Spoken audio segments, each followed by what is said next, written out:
Good evening, ladies and gentlemen, and welcome to another edition of What's Happening.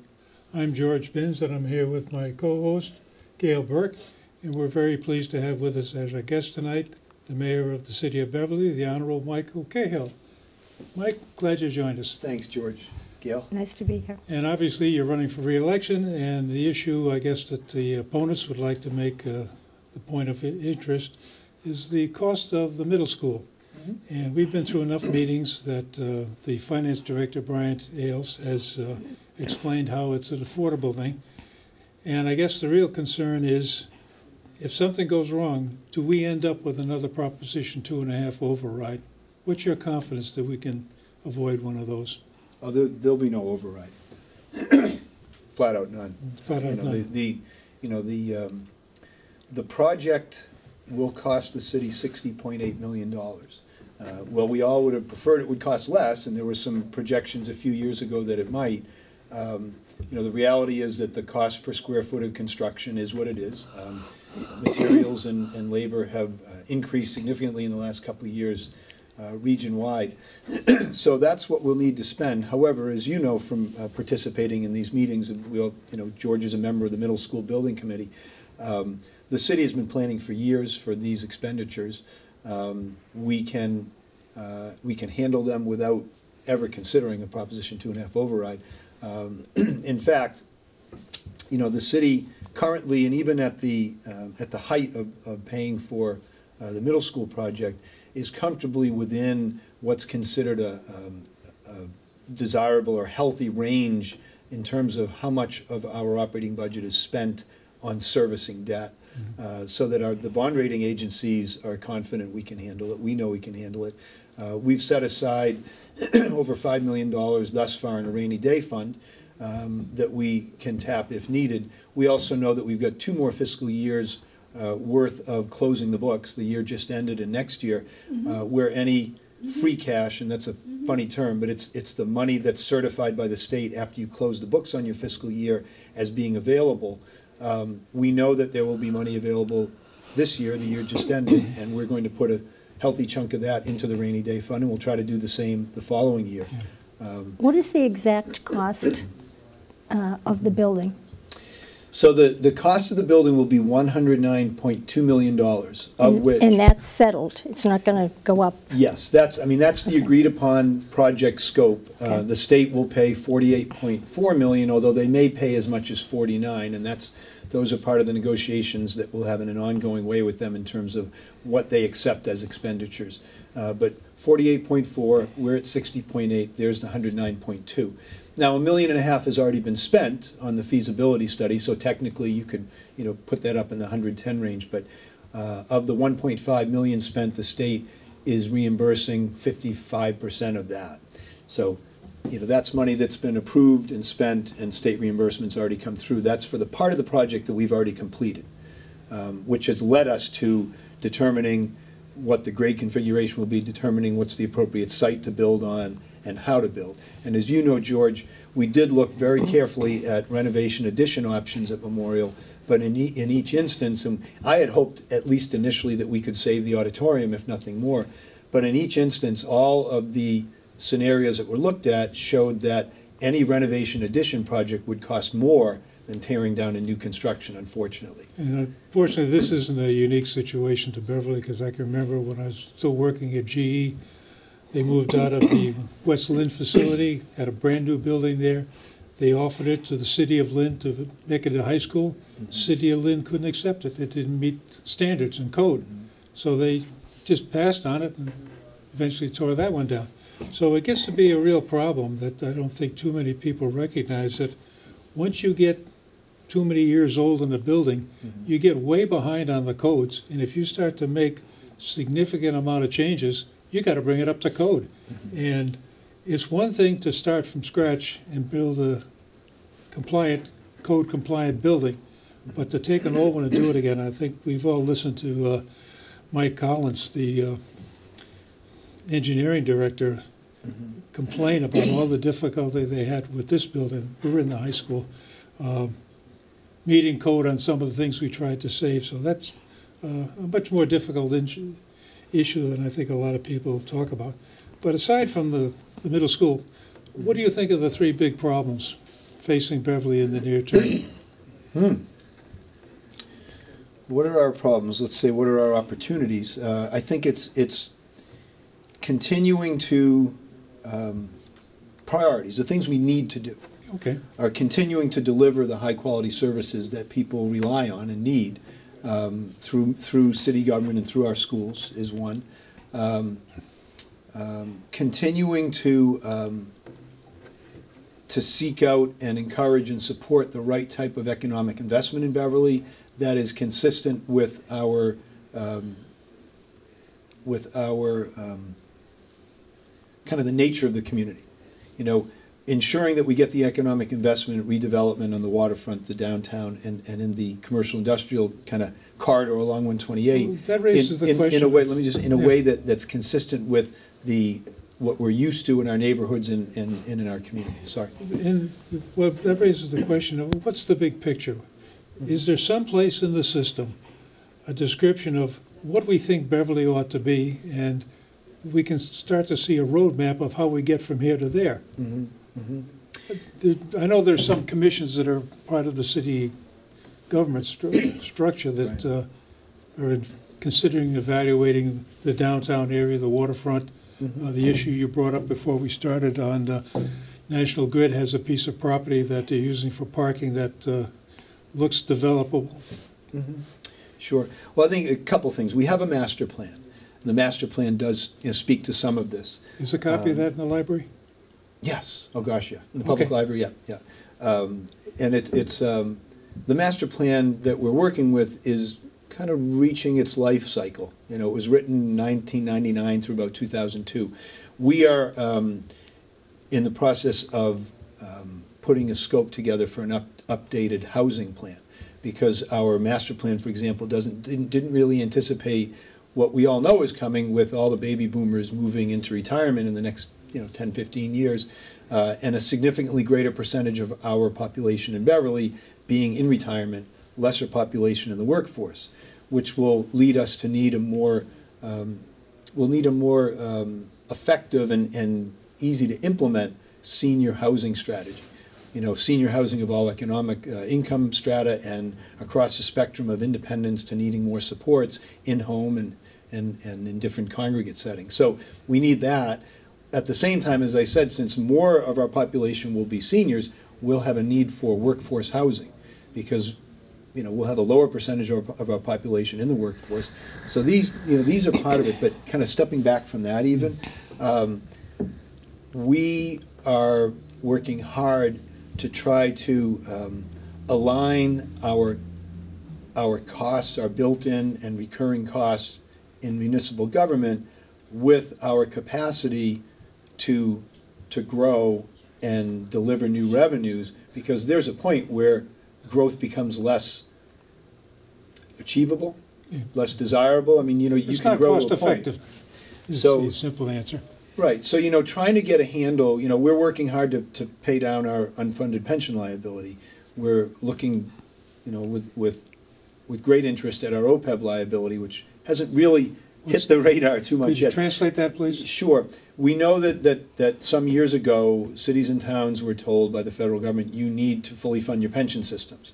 Similarly, there's an unfunded liability for OPEB, which stands for Other Post-Employment Benefits. Okay. Specifically and largely retiree health benefits. And so we've got exposure there, and as a community, we'll need to address that. It hasn't been mandated to us yet. And I think there'll be a certain sensitivity to cities and towns being able to handle that better when our pension liability numbers are under control. So we're on a schedule to fully fund our pension system by 2032. And we're aggressively, making investments towards that. The OPEB, in some ways, will need to come after, because, we've got just so much ability to do so at present. But those are the kind of things, and also, our built-in annual obligations. We're a city. We provide services, right? More than anything, we provide services. You need employees to provide services. So, it makes all the sense in the world that the greatest percentage of our costs are tied up in people. Yeah, it's a labor cost. Yeah. I'd like to change the subject a little bit. Now, as mayor, you're also a member of the school committee.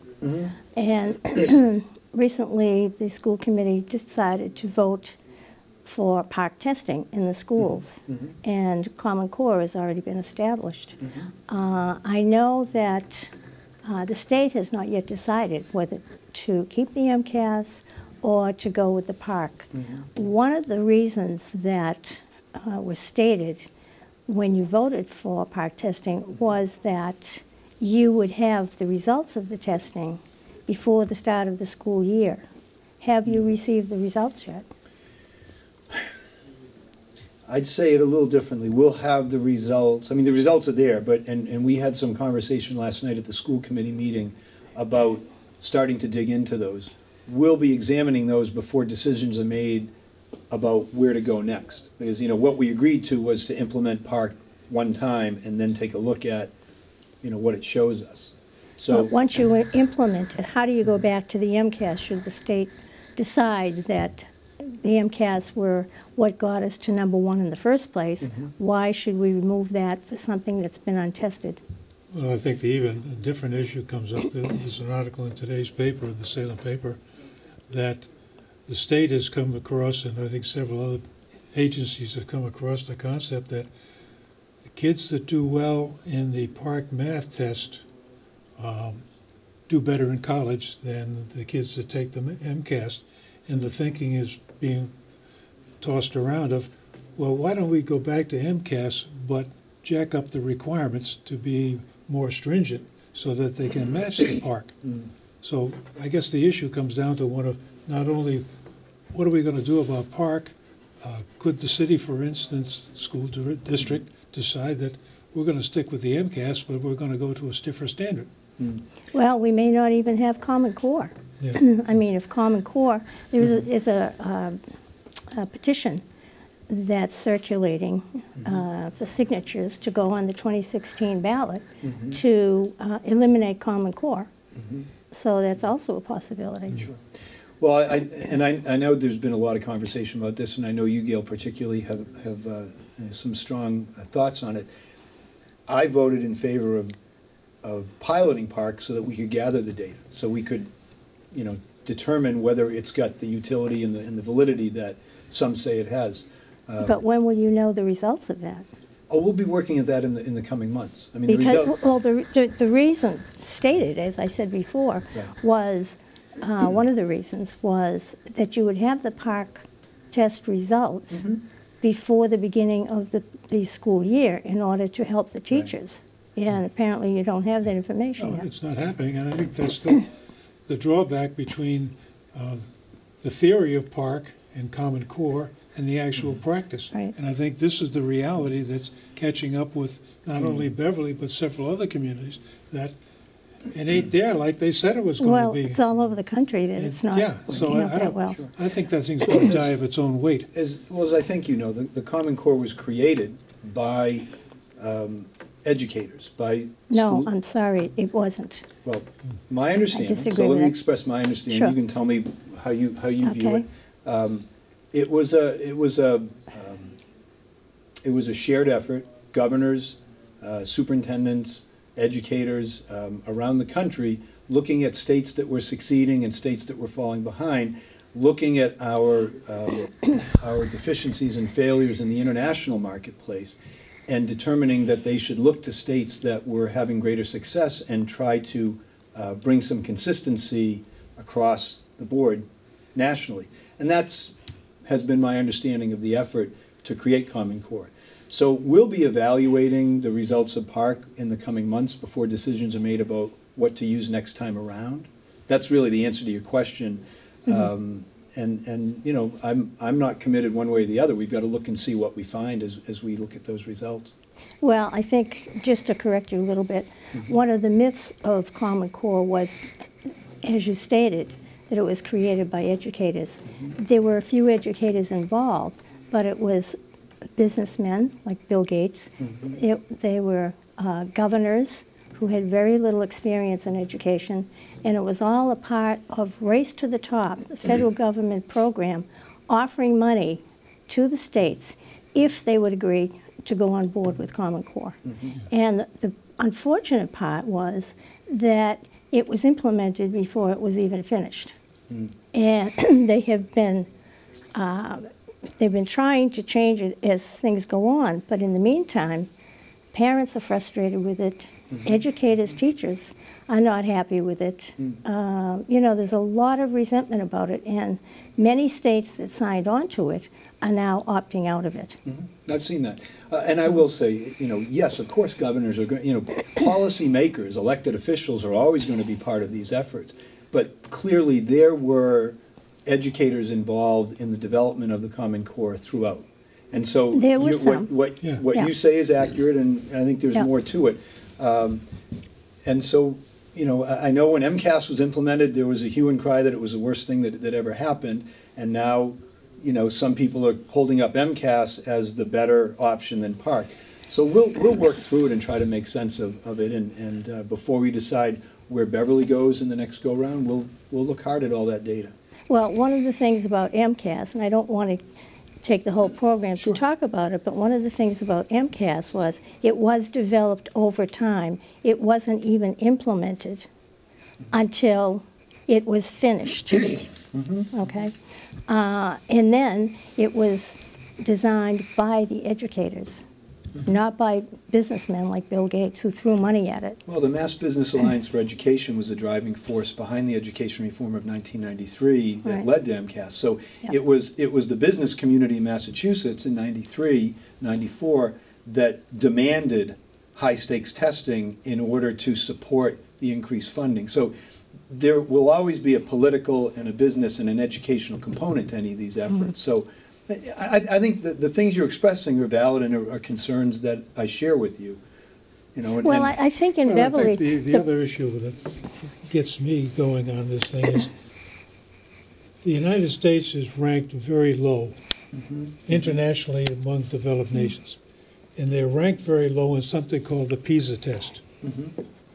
And my question comes down to, why are we screwing around with MCAS and Park when the test that is the standard that everybody is rated against is PISA? And nobody wants to have this discussion. And yet, when we are castigated for having a very poor educational system in this country, average-wide, it's against a test that nobody is using. So I get this very distinct impression that we're spinning our wheels in that area. Well, Speaking of spinning wheels, Okay. what are we doing on the Brimble Avenue? Let's see, where are we at with Brimble?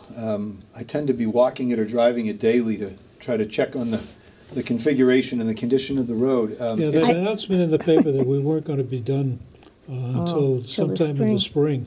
Right. It caught a lot of people by surprise. Well, in the RFP, it's always been in the RFP, and so when the contract was awarded, it's always been stated that they have until the end of June to finish the job. We've always been pushing to try to get as much of it done by winter as possible. A couple things happened this summer. National Grid, who needed to do, they really head up the utility work, and you know we have double poles most Yeah. of that stretch. The old utility poles have to come out and be moved to the side as we're widening the road. National Grid came onto the scene 3 months later than they had initially committed to. And so we have been working with National Grid and Comcast and Verizon to try to coordinate and move that along as quickly as possible. That, in a sense, you know, it took the plan for paving and just kind of cast it aside, and we had to create a new plan for paving because we now had to pave temporarily to keep traffic moving while the other work's going on. The roundabout at Victoria Rocky has largely been built. They're now about to start the one down at the other end at the Sawyer Road, end of the connector road. They're now doing curbing and sidewalk work. They're continuing to try to finish off the utility work. We're trying to get that done by the end of October. But those are the kind of things that have made the project more challenging because, you know, we've had to pave around those poles. Those poles are going to come out, and then we'll repave some. And we've tried to ensure that traffic moves as effectively as possible at all times. Now, there have been times, as you know, they've had to close the connector road for stretches. There have been times where there's been a one-lane traffic pattern at times as opposed to two.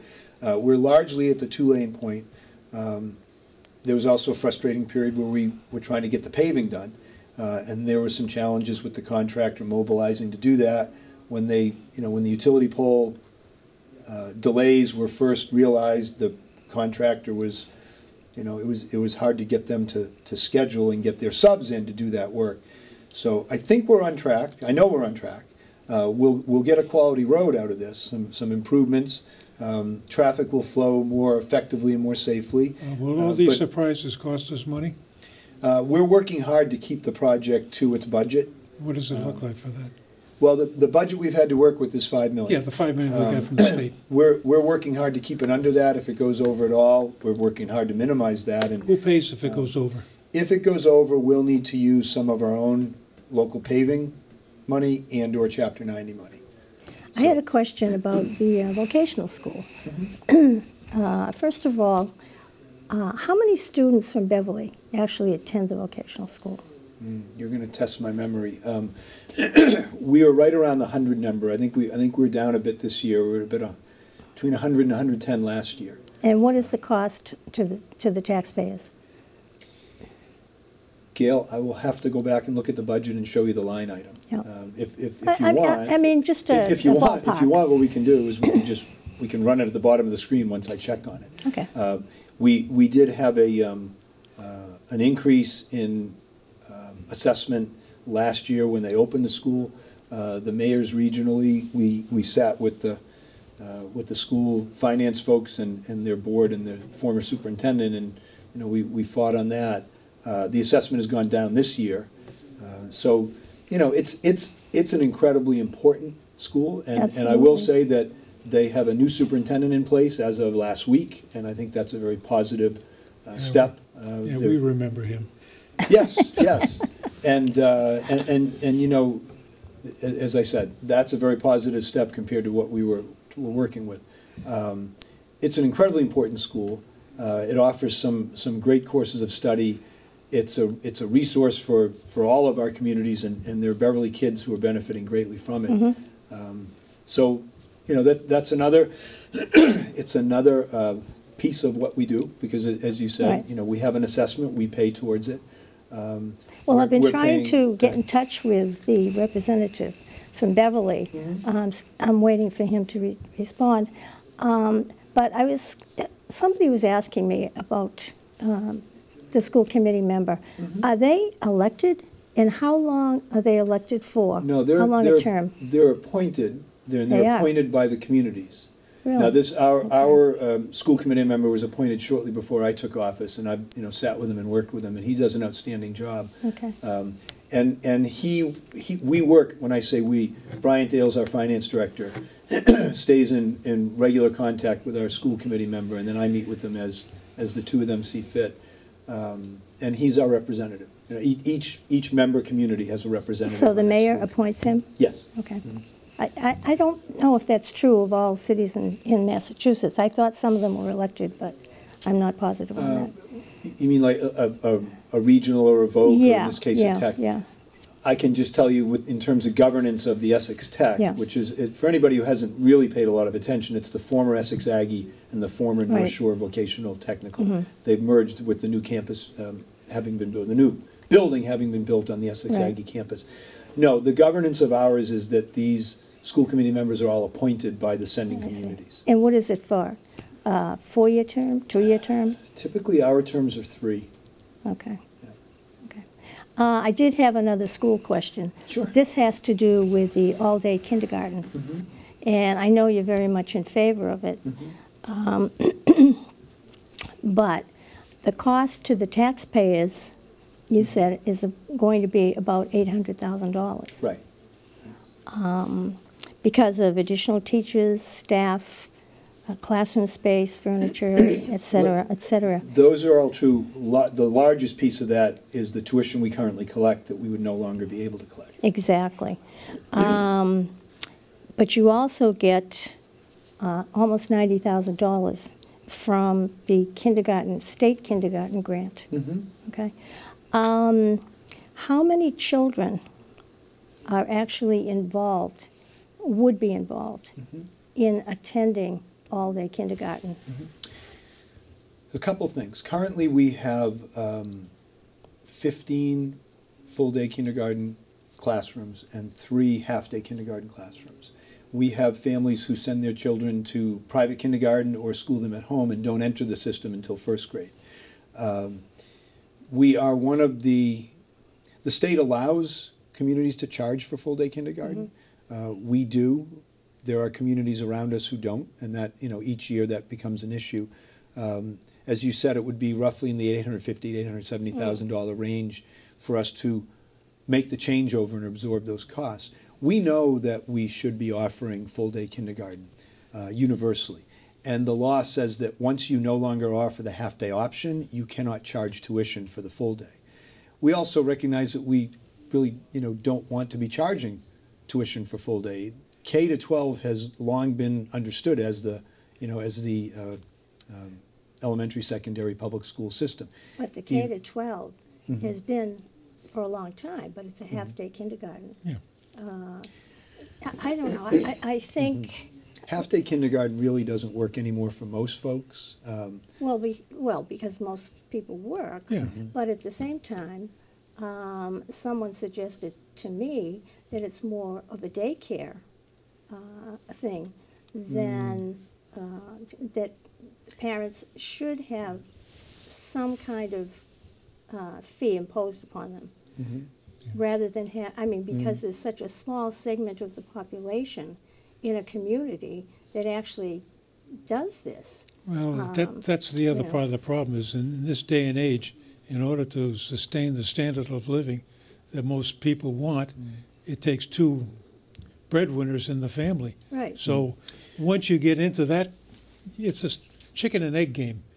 And once you get into the game of both parents working, then you've got to provide some sort of daycare and or kindergarten or pre-K. Well, And the question comes down to, what is the obligation of the city government? How far back do they go? And there will be people that'll tell you go all the way back to, 1984, where everybody is essentially a ward of the state from the day they're born. So, this is the But long-term is that the direction that we want to go? Well, Gail, Again, I can tell you this, that is the direction we are going. It's the direction that education has gone in this country. Full-day kindergarten is something that we will be offering universally as soon as we can afford to do so. We have, we may phase it in terms of phasing out the fee over 2 or 3 years. We're looking hard at how to best do that. Early brain development, early education. Kindergarten is anything but childcare. Kindergarten is education. Kindergarten is early literacy. We need for all of our students to be literate, reading at what's expected at a third grade level. Literate. We need them all literate by the time they start 3rd grade in this community. These are the kids who are going to be working the jobs. As we get older, these are the kids who are going to be inventing things, starting businesses, creating jobs, working jobs, and more importantly, paying my Social Security. Well, The problem we get into very quickly is that the most organized group in a city government is the school system. So every time somebody comes up with a new bright idea on what we need to do to help fill in the gap in the safety net, it's laid on the school system. And when I was on the school committee way back when, they started with this business about, we ought to have lunches, and then we need breakfasts, and it kept going. Then we need medical care. Then we need this. And understand, and I think this is the issue that is beyond the city. I think this is something we need to take up at least the state level and maybe at the national level, is how far back does it go to become a ward of the state? Well, George, I'm going to have to cut you off here. I hate to cut we you out of off. time? We're absolutely out of time. Can I say one thing to wrap? Very quickly. There are certain things that make the most difference in terms of quality of life in a community and in terms of property values and desirability of living in a community.